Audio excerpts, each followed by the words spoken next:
Here are the list of the easiest specialty programs if you're applying to residency right now. I'm going to go into a list of some of the most competitive versus least competitive residency programs and specialty programs, especially for those who are applying to residency, because different residency programs obviously have different match success rates. But before I go into that, I want to talk about the mindset. If you're asking what are the easiest residency programs, I want to question why you're doing that. Because is it really about what's the easiest residency program? So you're willing to do anything as long as it's easy? So if somebody said, oh, just pick up garbage, it's very easy, you'll do it? Probably not. You're going to become a doctor. So asking this question makes people really nervous. What's the easiest way I could handle my patients? What's the easiest way I could do a surgery quickly? What's the easiest way I could get away with murder? Right? It could keep going on and on and on. It's just not the right question to ask. It's about what is the best thing for me to do.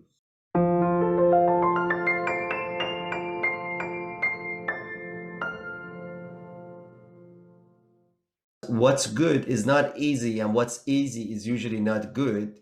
Great achievements require great sacrifice. And you've probably heard variations of this in medical school already, but you're still searching for this. Again, I'm going to give you the list of easiest residency programs to apply to. But think about it. I don't think Elon Musk one day got up and said, what's the easiest career? What's the easiest company I could start? Or Steve Jobs never said, what's the easiest business to start? What's the easiest phone I could create? Definitely Michael Jordan never said, what's the easiest position in basketball I could play? What's the easiest team I could join? Otherwise, he would have just stayed in high school. That was the easiest team for him, probably, right? Middle school. The right question is always, what is best for me, given the circumstances, given the tools I have, whether it's mental tools, whether it's tools in connections I have, whether it's skills I have already developed, and my environment. If you ask the right question, you're going to get the right answer a lot easier than you asking the wrong question. You're never going to get your answer. So most likely for about 99.9% of you guys that are watching this, what's the easiest specialty program is the wrong question. Now, if you're just curious which specialty programs are the easiest, let's go through them. Here is a list of easiest residency programs for residency applicants: internal medicine, pediatrics, family medicine. And here's the list of the most competitive residency programs, which is normally dermatology, emergency medicine, neurosurgery, and plastic surgery. So I gave you the list of the most competitive and the least competitive residency programs, but you see, it didn't solve your problem because it wasn't the right question to ask. It did nothing for you knowing these information. You still don't know what residency program you should apply to. You still are confused. So Meng, can we first define, because I also think even providing this list is misunderstood. Definitely. Yeah. Because there's no such thing as easy. If it was easy, you wouldn't be a doctor. Yeah. But I think what's the definition of easy in this list? that's a really good question. And I've been itching to bring that up because, we're not just looking at match rate. You can apply to family medicine. You can apply to pediatrics, but if you don't have any experience with kids through your other clinical rotations that you already have, very hard. it's going to be very hard for you to get into pediatrics, right? So I think, you have to pull in your own experiences and interests. We talk about this a lot, actually, whether you enjoy it, you have to pull those into the equation. It's not just about looking at the overall statistics that come out every cycle, right? And then another question is, okay, this is something that's easy to get in, you've gotten into the program, you've matched to the program, you still have to do the X number of years of training. And Oh no man. one's gonna, there's like, no one's gonna say, this is more like the ones that are easy to match into are also the easiest for you to get trained in. There's not necessarily a relationship there either. So you spent a cycle trying to get into a program because you think it's easy, but then you're going to be struggling for the next couple of years to finish the program because maybe that step is not going to be quite as easy for you. So there's many dimensions to this word easy, which I think is oversimplified a lot. 100%.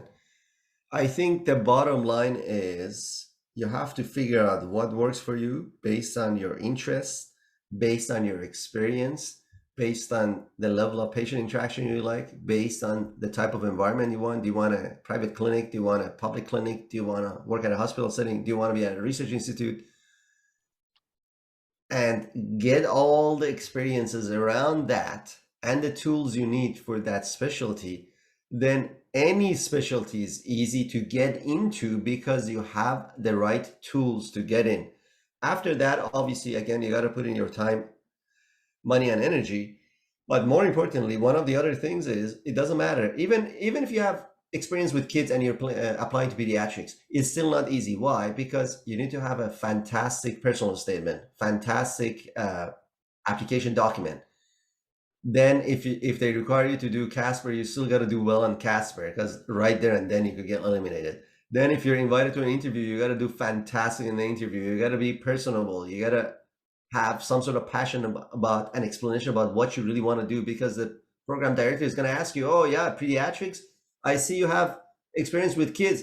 Who cares? So did the other 1,000 people I saw today. Why should I get you? Right? 5 minutes. Oh, by the way, oh, time is up. Bye.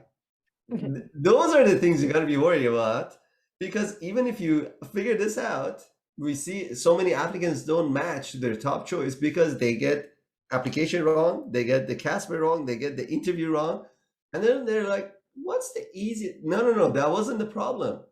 Your application has so many issues, so many red flags. Your interview was not good. You're not demonstrating you're a good communicator. You're going to be a future doctor. The program director wasn't convinced. It wasn't because it was an easy residency. And again, there's no such thing, but that's not what it was. It's usually something else, somewhere else you fell short. And it's the mentality. That's why I'm saying this mentality is wrong, because when you have that mentality, easy, easy, easy, you're not going to spend the same amount of time than the other 1,000 people that know it's not easy and they've been busting for their bottoms for like 3 months to just get the perfect residency personal statement. And you want to do everything in like 2 days and go for an interview, and you wonder why you're not even invited for an interview because you were busy searching on YouTube for the easiest medical residency. Again, we do these things sometimes because they're very popular topics, but we don't like to do the normal things everybody else does. I take it very personally as a social responsibility for me to tell you the truth. The truth is what is easy is not normally good. And something that's good is usually not easy. So don't do the easy, do the right thing for you. With that said, thank you so much for watching, and hopefully we'll see you in the next episode. Thank you so much. Bye-bye. Bye.